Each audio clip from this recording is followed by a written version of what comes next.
Nakiusap ako sa inyo, nakaluhod, na huwag ninyong kalimutan ito ay legal. It could spell the difference of what we have now, what we can pass to you, our children. At anong maibigay mo sa iyong mga apo at mga apo at mga anak ng mga apo mo. Alam mo, may mga tao talagang ayaw ko sanang lumipas na.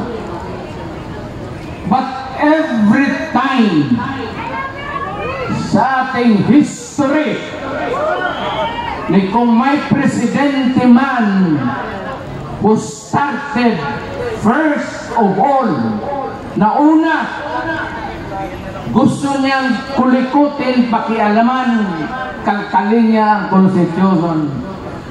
Unfortunately, Ferdinand Marcos Sr.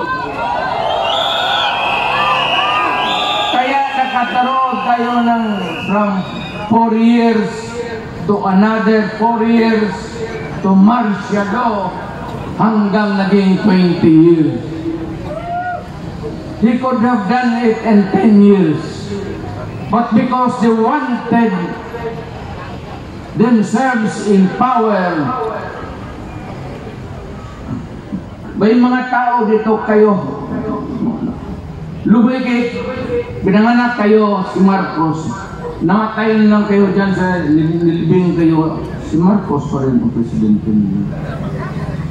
Yan ang, you know, kayo sa likod, yung mga lumad, hindi kayo makakaintindihan dyan. Kayo mga Ilocano, kami yung mga Bisaya,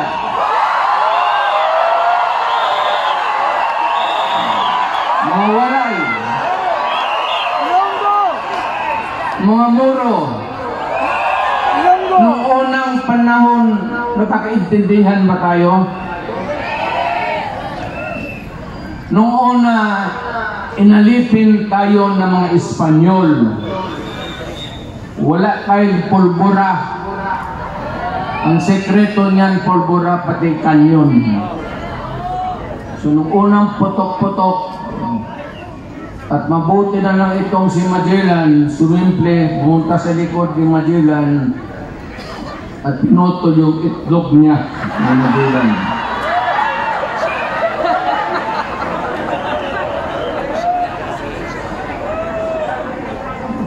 Kaya nung naging presidente ako, totoo yan. Malakas tayo Pilipino. Si Robin Padilla. Ako dyan sa mga stamps. Jose Rizal,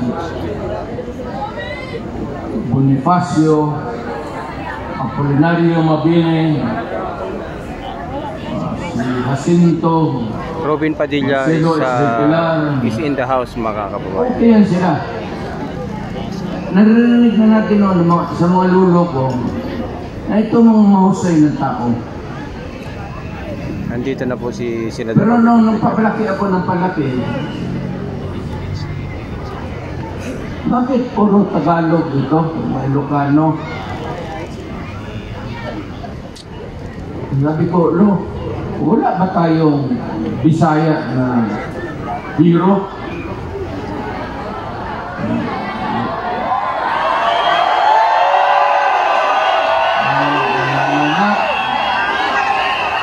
Nakalimutan lang tayo ng mga Tagalog kasi nasa Bisaya lang tayo.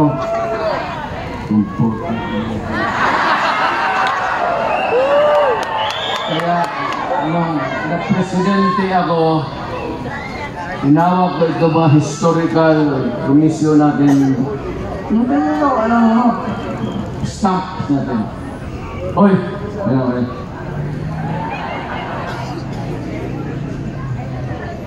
Kami bang mga Bisaya? Sino ang hero namin?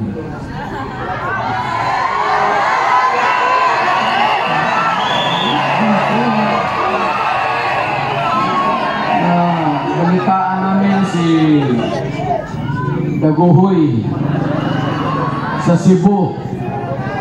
Ang problema kay Daguhoy, of later years, nung bago na, itong mga pulis na gago, nasa mga pulis, ang tawag nila sa mga ganun, Daguhoy. Kung bakit ito gipangalan ng Daguhoy yung mga animal na kriminal nila? Paano nila si Daguhoy, hindi natin hero? O sino pa sa atin? Yung tigas na Cebuano, sino? Sabi mo nila, meron man sir. O sino? Pero isda man sir. Sino? Lapu-lapu. Si Lapu-lapu sir. Putang ina kayo. Yun ang pumatay ka medyo. Bukas pag walang istampa yun. Kaya ngayon, nandyan na si Lapu-lapu. Tapos si Daguhoy. So, sinabi ko sa mga polis, pati military, huwag na ninyong tawagan yung mga hood-upper, mga kidnapper na Daguhoy. Ayaw ko, bakit nakaugulian nila? Hindi naman sinasadya siguro. Pero medyo may 2-3 na kami. Kung mamatay si Pepe o si Bongo, dagdagan natin ng pangatlong hero.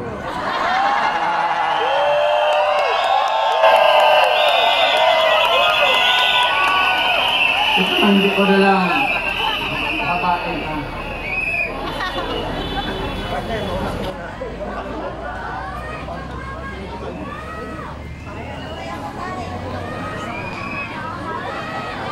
Ito ba dalawang papel? Ito yung konstitusyon ngayon. Bantay kayo dito. Bantay kayo dito.